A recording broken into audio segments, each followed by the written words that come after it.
पश्चिम बंगाल में चुनावी बिसात भिड़ चुकी है। सियासी पार्टियों का दंगल भी तेज हो चुका है। नेताओं की जुबानी जंग जारी है। इस सबके बीच ममता बनर्जी टीएमसी का साथ छोड़ने वाले शुभेंदु अधिकारी के गढ़ पुरुलिया में रैली कर रही हैं। तो वहीं शुभेंदु अधिकारी आज कोलकाता में रोड शो करने जा रहे हैं। एक दूसरे के गढ़ में ये प्रहार करने की कोशिश। शुभेंदु अधिकारी कुछ दिन पहले टीएमसी छोड़कर बीजेपी में शामिल हुए हैं और यहां पर फुल फोर्स लगा दिया है शुभेंदु अधिकारी ने कि किसी तरीके से जो टीएमसी का वोट बैंक है वो अब बीजेपी के नाम हो जाए।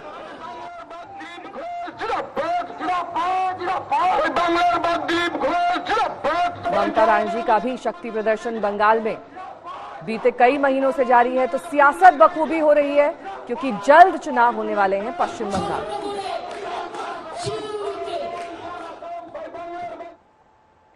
तो आपको बता दें कि जैसे जैसे बंगाल में चुनाव नजदीक आते जा रहे हैं वैसे ही राजनीति रफ्तार पकड़ रही है। मुख्यमंत्री ममता बनर्जी पर चौतरफा हमले हो रहे हैं। बीजेपी दिल्ली से कोलकाता तक ममता के खिलाफ सख्त तेवर दिखा रही है। यूपी के मंत्री ने तो ममता को बांग्लादेशी तक कह दिया है।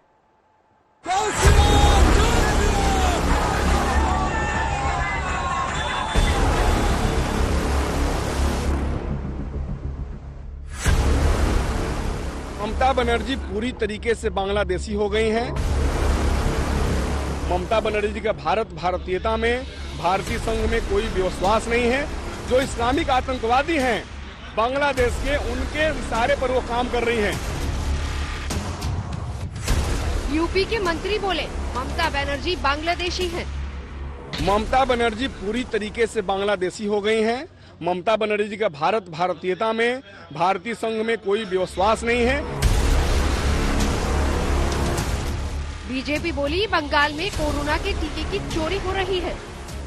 चाल चोर, त्रिपाल चोर, कोल चोर और अब वैक्सीन चोर भी सरकार हो गई है। टीएमसी बोली तीसरी बार भी बंगाल में बनाएंगे सरकार। ममता की मजबूत किलेबंदी है, लेकिन बीजेपी ने भी इरादा अटल बना रखा है। मिशन बंगाल के लिए बीजेपी का लक्ष्य सेट है। अब की बार 200 प्लस, यानी पार्टी 200 सीटें जीतकर सत्ता तक पहुंचने का फॉर्मूला सेट कर रही है। उन्हीं दावों में से एक है ये बयान। आगामी अप्रैल माह में वहां 294 सीटों में से भाजपा 200 से ज्यादा सीटें जीतेंगी और वहां भी जो राष्ट्रवाद हमारा है, विराट हिंदुत्व की भावना से वहां भी राष्ट्रवाद लागू होगा। बंगाल के सियासी रण से पहले मुख्यमंत्री ममता बनर्जी पर बीजेपी का ये बड़ा हमला है। निशाना साधने वाले यूपी सरकार के मंत्री आनंद स्वरूप शुक्ला। ममता दीदी के राज में हिंसा के आरोप लगाकर बीजेपी ने हमले तो पहले ही तेज कर दिए थे। अब पार्टी का आक्रामक अंदाज नेताओं की जबान से झलक रहा है। बंगाल में मुद्दा रोहिंग्या का है, सीए, एनआरसी का है, हिंसा भ्रष्टाचार का है। बीजेपी तमाम मामलों को लेकर ममता को घेर रही है। ममता बनर्जी पूरी तरीके से बांग्लादेशी हो गई हैं। ममता बनर्जी का भारतीयता में, भारतीय संघ में कोई विश्वास नहीं है। जो इस्लामिक आतंकवादी हैं बांग्लादेश के, उनके इशारे पर वो काम कर रही हैं। रोहिंग्या मुसलमानों को नागरिकता देना, बांग्लादेशी मुसलमानों को नागरिकता देना और अपने वहां पर जो हिंदू देवी देवता हैं उनको अपमानित करना, मंदिरों को तोड़वाना, हमारे पर्वों को नहीं मनाने देना। सबसे बड़ी खतरा आज देश के लिए ममता बनर्जी हो गई हैं, जिसका परिणाम उनके साथ के लोग उनका साथ छोड़ करके जा रहे हैं। बीजेपी लगातार कहती रही है कि पार्टी ने बंगाल की सत्ता संभाली तो एनआरसी लागू करेंगे। 20 दिसंबर को ही गृह मंत्री अमित शाह ने बंगाल दौरे पर सीए, एनआरसी को लेकर केंद्र का प्लान बताया था। अभी सीए के रूल्स बनना भी बाकी है और बिकॉज ऑफ कोरोना इतना बड़ा अभियान चल नहीं सकता, इसलिए जब टीका लगने की शुरुआत हो जाएगी और कोरोना की साइकिल टूटेगी, इस पर हम जरूर विचार करेंगे और जब करेंगे तब आपको सूचित भी करेंगे। लेकिन लगातार तीसरी बार किला फतेह के इरादे से टीएमसी बता चुकी है। पार्टी लगातार सीए, एनआरसी का विरोध करती रही है।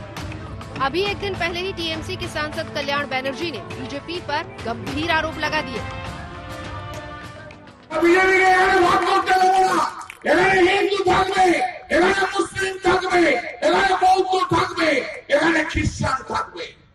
এই বাংলায় যারাই আছে যারাই পড়াশোনা করেছে তাদের একটা লক্ষ্যেও আপনাকে এনআরসিতে তাড়াতে আমরা দেব না।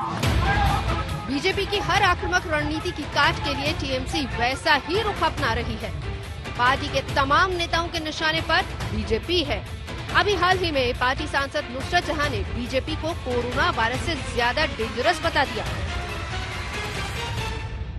শুধু এটুকু বলবো যে একটু চোখ কান খোলা রাখবেন। অনেকেই চারিপাশে করোনার থেকে বেশি ডেঞ্জারাস, করোনার থেকে বেশি ডেঞ্জারাস কি জানেন? বিজেপি, কারণ ওরা আমাদের কালচার বোঝে না। टीएमसी बौखलाई हुई है, बीजेपी के तेवर से नाराजगी है, लेकिन बीजेपी समय के हिसाब से तुरुप के पत्ते को एक एक कर चल रही है। अब पार्टी राम मंदिर पर भी आवाज बुलंद कर रही है। 3 साल में मंदिर बन जाएगा दीदी, 3 साल जब तक मंदिर बन जाएगा आप अपने माफिया भतीजे को ले जाकर मंदिर के दर्शन करना और अपने सारे पाप धो लेना।